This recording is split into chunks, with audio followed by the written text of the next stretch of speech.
This is the Tom Bigby Tales, and I'm your host, Shannon Evans.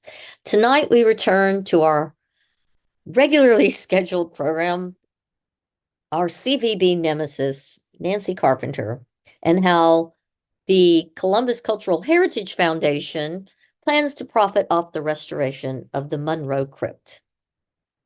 It's been about a week or two since the shenanigans of the Columbus Visitor Bureau's director, Nancy Carpenter, have been on display. We at the Tom Bigby Tales had hoped she had decided to mind her P's and Q's, as it was just for Christmas, as we say down here. But like the Grinch, Carpenter can't stand the season without some form of malfeasance and skullduggery. Let's get into it. As you may remember, I reported back in October that the CVB's director has not been renewed beyond March 31st, and she has taken on the position at the Tennessee Williams home as the director of the Columbus Cultural Heritage Foundation, sometimes referred to as the CCHF or the Foundation. At a fall board meeting at the CVB, Carpenter announced that there was roughly $25,000 in a fund at the foundation for the Monroe Crypt, a crypt that's historical and lies within Friendship Cemetery, a city cemetery here in Columbus. This was partly from a $10,000 donation from the CVB and a $15,000 in donation from community members and a garden club fundraiser. There is also a $10K grant that's been awarded by the Mississippi Department of Archives and History. So in reality, there's almost $35,000 allotted for the restoration of the crypt. However, I was told by two reliable sources working on the restoration of the crypt that they were told they could only spend $10,900 on the project. In other words, slap repairs up there as cheaply as possible, keep it mostly to what MDAH has promised, and don't worry what it looks like or if it will hold past the spring, because that's all the money available for the job. So where is the remaining $24,000 going that is in a protected account earmarked for the crypt's repair and restoration at the foundation? Why is it not being dedicated to the project, and what are the plans for its future use? This brings me back to an earlier episode where we were told by a foundation board member that when asked how Carpenter planned to be paid as director, when her salary was clearly not in the current budget for the foundation, Carpenter stated that she, quote, knows how to move money around in a budget to fund things like salaries. Is this where the 24K, not used on the Monroe Crypt, but previously earmarked for its use, going to go to her salary? Is this part of the plan to fund her salary going forward? Raid protected accounts? Someone, Sonic Johnson, needs to help keep an eye on the 75K already allegedly in the Dixie Butler donation for the Tennessee Williams art installation. Sonic Johnson is the current current treasurer for the foundation. And especially now that Ms. Butler herself is in deteriorating health and unable to watch over her donation herself, if Carpenter will lie to her own church about her financial abilities to pay her utilities, what will she tell her new board at the foundation in order to accrue the funding to pay her future salary? An interesting aside, Carpenter gave a letter from the foundation board president, Brenda Willis, to the Columbus Visitors Bureau president, Liz Terry, at the last meeting to read. It was a request for $50,000. The president of the foundation, Willis, not the treasurer, Johnson, was requesting one half the designated budget for unfettered use by the foundation.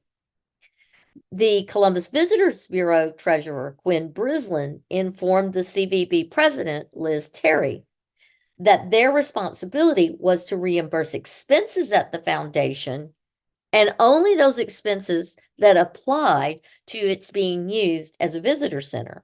And he had zero invoices or requests or work orders or anything from the treasurer, and had recently had an extensive conversation with the treasurer of the foundation regarding the process as well as the actual obligations the CVB has to the foundation. Their obligation, as defined in their bylaws, is to support maintaining the Tennessee Williams Building as a welcome center. That's it. It is not clear how the foundation got in the business of fundraising for community restoration or art installation products. However, since they have put themselves in that position now as a nonprofit, it is their responsibility to adhere to all the guidelines and rules set forth by the state, not the CVB.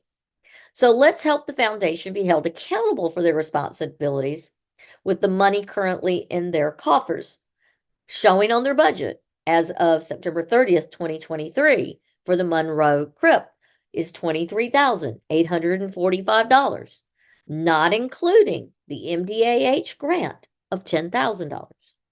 Contact the Columbus Cultural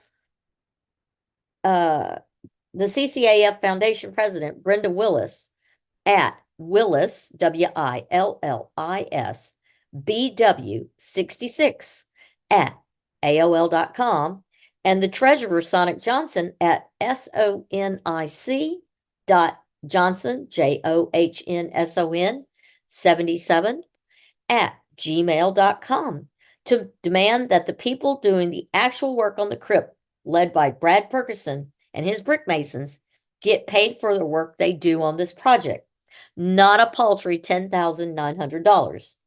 These men started this project in good faith and deserve to be paid fairly for the work they have done already. Carpenter has a long and storied history of not paying for the work done with fair wages, while withholding the balance of special accounts to be allocated to herself or other pet projects, leaving behind a wake of underpaid workers and underfunded projects, where the workers are forced to cut corners and do substandard work. Our town and our tradespeople deserve better. We cannot let Carpenter move to the Tennessee Williams Building and the foundation, where she can run amok misspending grants, ARPA funds, donations, and CVB funding without any form of accountability or fiscal oversight. Without it, financial malfeasance is not just a possibility, it is an inevitability. The writing is already on the wall with the financial stinginess and underwhelm of the Monroe Crypt. If Carol Boggess, the doyen at the forefront of the fight for the crypt's preservation and restoration, truly cares about this piece of local history, she will demand that the full financial funding of the Monroe Crypt is accounted for and used to fund this project and remove the financial constraints placed on the Masons currently. If not, the results will be slipshod, the restoration won't be complete, and the resulting mess will fall in the spring when the supporting forms come down. All because someone sat on the extra $25,000 already dedicated to the project. In my part of the nonprofit world, siphoning off designated money is not only fiscally irresponsible, it borders on ethically and legally questionable behaviors. If I were the foundation, the CVB, the city owners of Friendship Cemetery, and the Boggesses, I'd be darn worried about how this all plays out. If I were the contractor and the Masons currently working on the project, I'd be pissed as hell that funding is there to do a job right, but due to money shelled games, your hands are tied and you can't do anywhere near your best work because you're going under and unfunded. Email that foundation and tell them to do better and to demand accountability for the crypt account and for the MDAH grant. This is Shannon Evans and the Tom Bigby Tales. Until next time.